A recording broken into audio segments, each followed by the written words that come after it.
our expert for today.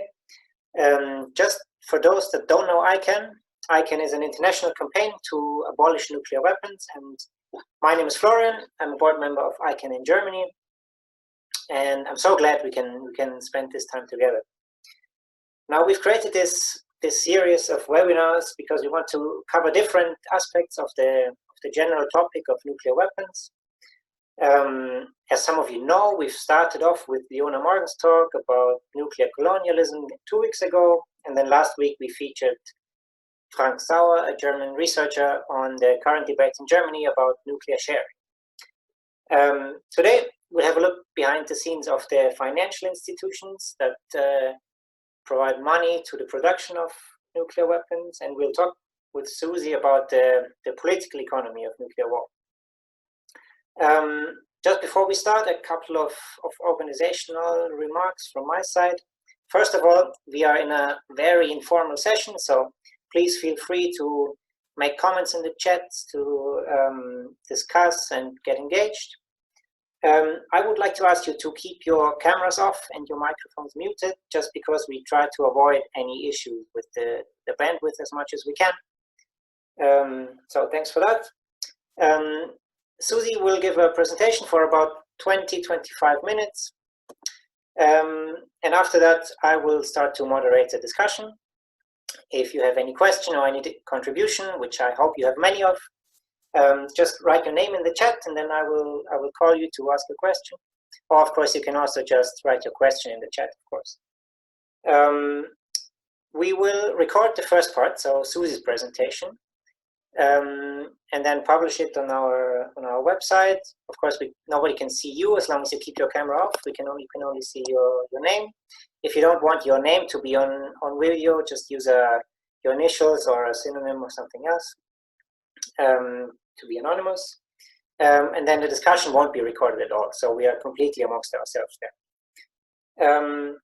Finally, if you have any feedback or any suggestions, please feel free to text me in the chat or send me an email. We're happy to incorporate your feedback for the next sessions. Also, if you have any suggestions on who we should feature next in our ICAN online talks. Now, I'm really excited about today's session. Firstly, because the audience is so internationally, truly global, and it shows that ICAN is such an international campaign. We've had registrations, and we've already seen people from Costa Rica, from Germany, of course, but also from France, from Geneva, from Japan, I think it was, from the Netherlands. So welcome to all of you, especially. And I'm also really excited because we have such a fantastic speaker today. Susi is one of the most distinguished experts, I would say, on nuclear weapons, especially on the financial backgrounds of nuclear weapons. She's published extensively on this topic for several decades, and she's been involved on topics like human rights, feminism, and of course, nuclear weapons. Susi is also a true champion of ICAN, and she's been an activist for peace in general for a long time. Susi, you've been Secretary General of the Women's International League for Peace and Freedom, and of course you've been massively supportive in ICAN getting the UN Treaty on the Prohibition of Nuclear Weapons done at the General Assembly in 2017. You are part of the ICAN International Steering Group, and currently you work in the Netherlands for the Dutch peace organization PAX, where you also co-host the report "Don't Bank on the Bomb," and that's, I think, the right keyword to lead over to you, because that's what we'll talk about today. Susi, I'll pass it to you. Thank you so much. This is a great pleasure for me to do this, to get to connect with friends and colleagues from across the world, and to have the exciting opportunity to meet new people. And that's one of the, I think, one of the benefits, in looking for positives right now, is that we can, and we really are coming together as a truly global civil society in a way that before maybe we were trying to do, but maybe not as emphatically. And I love the fact that there are people here from throughout Germany, from Taiwan, from the Netherlands, and hey, Carlos, it's great to see you, and great that you're here. from Costa Rica as well. So I'm really, really pleased and really lucky to see so many wonderful people, and it's a great honor for me to have been asked to do this. So thank you so much. So I'm going to run through a couple of key things about Don't Bank on the Bomb, and a little bit of why we do Don't Bank on the Bomb. Now, I'm sharing some slides. If you can see them, that's great. I'm not going to read the slides because they don't, that's boring. But what I will do is I'll use them to kind of kick off some information. And then I believe that Florence said he would be able to make the slides available to anyone afterwards. And you can always get in touch with me directly, and I'll be happy to share them with you as well. So the first thing is, why do we do this? Why did we look at this? And for those who have participated in the series so far, nuclear weapons suck. Like, nuclear weapons are the biggest, the baddest, the worst bomb ever made. What they do to people is horrifying.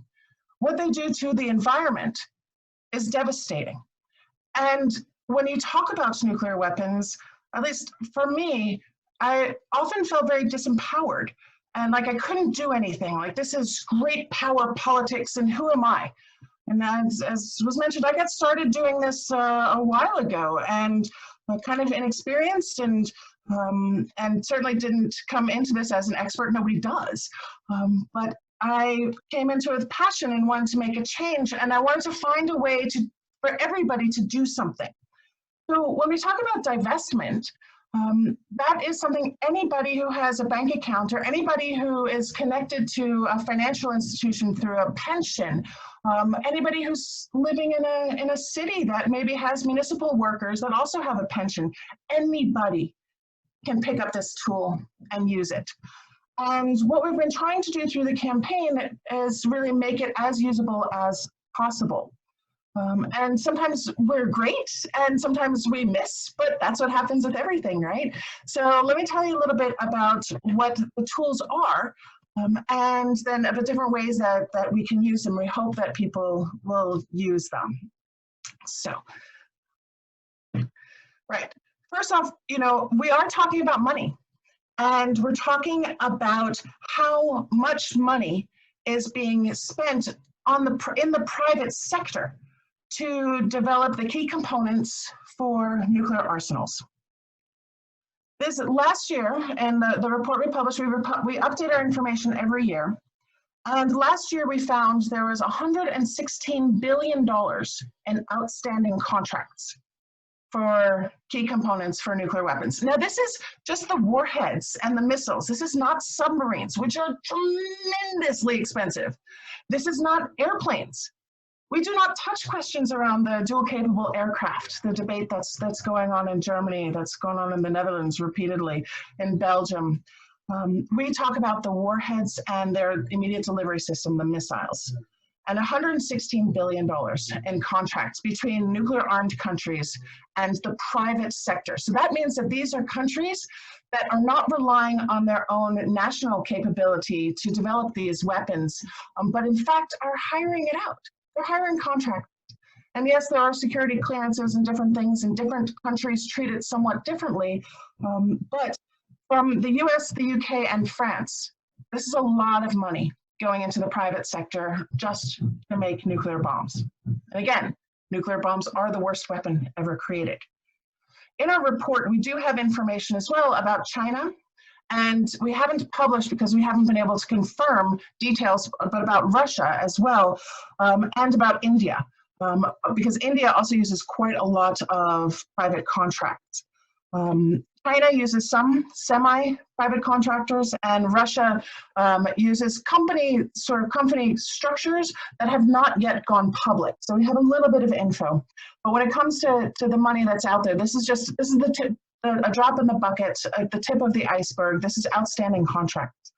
And this $116 billion is a lot of money. It's hard for me to wrap my brain around sometimes. But where and who and why, who gets this money and for what? So let's talk about France first. And Jean-Marie, who's on the line here, Jean-Marie Colon is just one of the best French campaigners I've ever met, and brilliant, and knows the ins and outs of the French system way better than I than I do. What I know is the companies, and it's this tiny little piece. So it's Airbus, it's BAE Systems, it's Leonardo, Safran, Thales, and then CINM, which I can never say correctly, Construction Industrielle de la Méditerranée, right? So, excuse me, I botched that. But they also are involved in the private side of the French nuclear arsenal. And as we all know, France has nuclear weapons that can be delivered by air. They can be launched off of planes, in the cruise missiles, and they can be launched through submarines as well. And so these are the companies involved in these new weapons. And France, just like every other nuclear armed country, is modernizing its arsenal. And in the last public budget that I read from the French Ministry of Defense, there's quite a lot more money being put aside for nuclear weapons. And in the report that ICANN just launched just yesterday on global spending around the production of nuclear weapons, we see a tremendous amount going from all of the nuclear armed countries. So these are the guilty parties in France. These are the companies involved. Now, what's funny about this is that Airbus is actually registered in the Netherlands. BAE Systems operates mostly in the UK. Leonardo is an Italian company. And so no nuclear weapons contractors are actually just focused in their own country. They're all multinational institutions. And that makes our work, it gives a benefit to our work because we can work cross-border on dealing with these weapons that, if they're used, will have cross-border effects. So now I'm going to move to the UK. And I'm sorry to anybody who might be from the UK watching this, because the UK constantly talks about its so-called independent nuclear deterrent, but in fact, all the UK's nuclear weapons are made in America. It's like the only thing left that's made in America, I think, as an American. And what I find hysterical in a terrifying way is UK doesn't even directly contract for the modernization efforts around the Trident system there. They actually give the US Navy money. So the US Navy holds the contracts for Trident upgrades, but clearly states that it's paid for by the UK government. It's a really bizarre system, and it goes back for decades, but this so-called independent deterrent is not. And I think that we as campaigners have a great opportunity to call this out, because it's just not true. And I think that we should, and we are doing it, and I'm really excited to do so. So some of the companies that work on the Trident system and are paid by the UK as well are companies like BAE Systems, General Dynamics. They're a huge weapons company. Lockheed Martin, Northrop Grumman, Raytheon, everybody knows these companies because they make things to kill people. Rolls-Royce. I always, used to think Rolls-Royce was awesome, cars, but no, Rolls-Royce actually makes specific motor components that are necessary to launch Trident missiles from submarines. Serco, and then Charles Stark Draper Laboratories, which I really think sounds like a comic book. I know it's Tony Stark, but Charles Stark Draper Labs is actually, it's right next to the MIT campus, and it's an independent institution. It's a not-for-profit institution, but they primarily generate income through contracts, including around the production of nuclear weapons. Let's keep in Europe for a minute and talk about the B-61 bomb. As everybody I'm sure is well aware, the United States deploys a lot of about 150 to 180 gravity bombs, nuclear bombs in Europe, in 5 countries: Belgium, Italy, Germany, Turkey, and the Netherlands. Now, all of those bombs are undergoing a process of modernization. They're going to make them leaner and meaner and more usable, and attach parachutes to them and give them these guided tail kits that Boeing is producing. In addition, Huntington Ingalls Industries and Honeywell, which we know from making the thermostats, or humidifiers, Honeywell are also involved in the production of the new B-61 bombs. And then I'll end on the US and on Trump. because what we found last year when we put quite a bit of information out there is Trump is dumping money into the nuclear weapon producers like it's going out of style. We saw a tremendous increase in missile-related contracts at the cancellation of the INF. The point that on an investor call for Raytheon, an investor in Raytheon actually asked the question, hey, does this suggestion that, maybe the US will get out of the INF mean we're gonna make some money? And Raytheon turned around and got a whole bunch of contracts, indeed, to make some money. The US nuclear weapons producers are by far the most that we know, what we know the most about. And a big part of that is because the US government has a policy of being fairly transparent in contracts.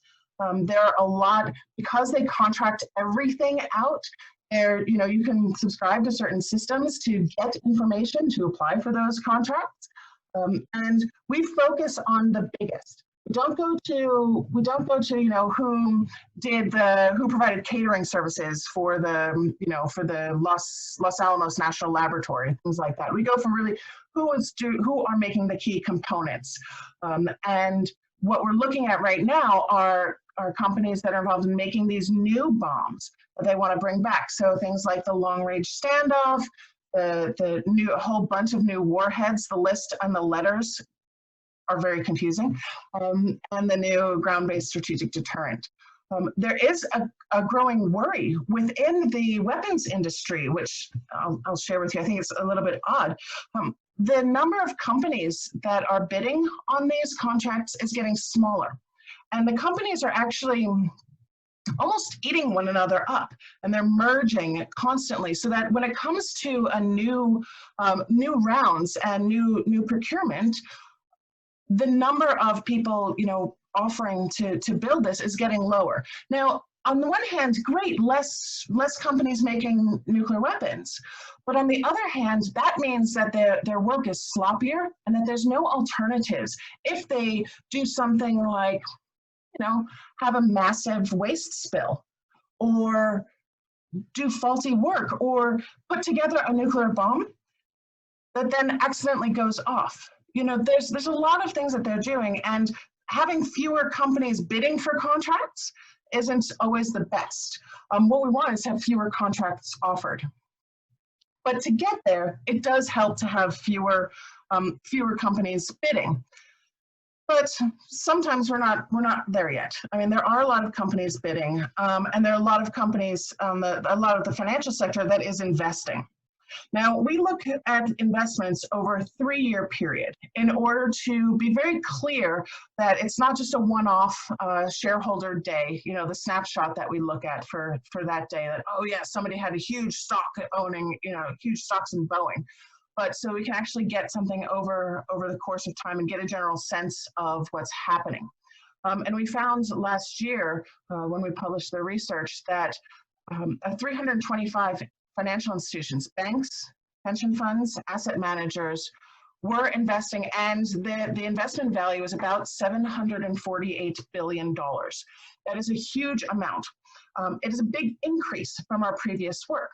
And I want to explain why. It's not that there are more investors. In fact, the number of investors has steadily declined year after year since we've been doing this research. There are fewer banks, pension funds, asset managers that want to invest in Northrop Grumman or Boeing or Raytheon. But in this period, Boeing actually started turning over quite a lot of profit. So their value is a lot higher. So the way that we measure this shows a huge amount of money. But the number you've really got to look at is the number of institutional investors. And year after year, we go down and down and down. And the only reason we're going down is because of the hard work of campaigners. I'll give you an example. Blue Cross and Blue Shield is an insurance company in the United States. And they used to have quite a lot of investments. But investing, if you're an insurance company and you're investing in companies that make weapons of mass destruction, you're kind of defeating the purpose. You don't want them to be, you don't want them to be used to have to pay out all these insurance premiums. And it seemed rather inappropriate So a number of campaigners in the US, really got onto it and called, put a lot of effort into Blue Cross and Blue Shield and told them to get out. If you're here for health insurance, our health is destroyed by nuclear weapons. Our health is destroyed by the production, development, modernization of nuclear weapons. You cannot profit off of this. They got out. They have yet to acknowledge that that was why they got out, but they got out. In the Netherlands, the Dutch National Pension Fund, ABP, we've been pressuring them for years, get out of nuclear weapon production, get out of these companies, stop investing. And they did. They finally, and they cited two things in their public documents announcing a new policy and their divestment from nuclear weapon producers. They said that they heard the concerns of their clients and civil society, and they were happy to hear of the adoption at the United Nations of the Treaty on the Prohibition of Nuclear Weapons. So the ban treaty is helping us, and it continues to help us, and more financial institutions are making public declarations that the ban treaty is influencing their decision to divest, something that we can keep building on. And we do, because we want to race to the top. And that's the next thing, and the last thing I really want to focus on, is that there are a lot of institutions that are working hard to keep our money out of nuclear weapon production. We have a Hall of Fame, and in our Hall of Fame, it really is a race to the top. And the Hall of Fame are the 36 institutions with the best policies out there. They're not all the same. And if there were, that would be kind of easy. We could just ask people to cut and paste. But all of their policies specifically talk about nuclear weapons.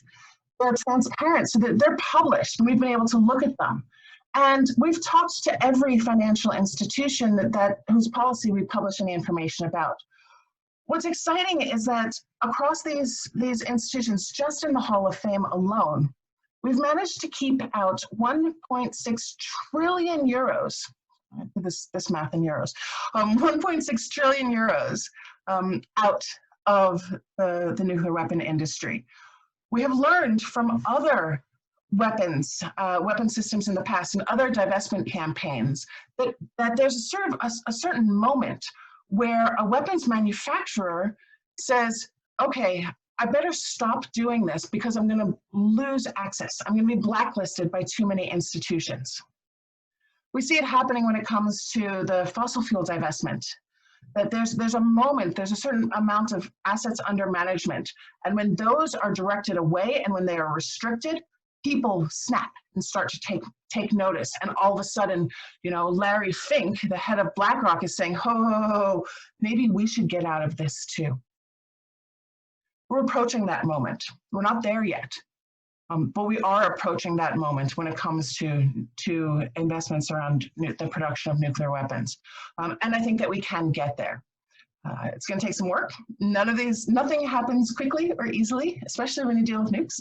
But it is very, very possible.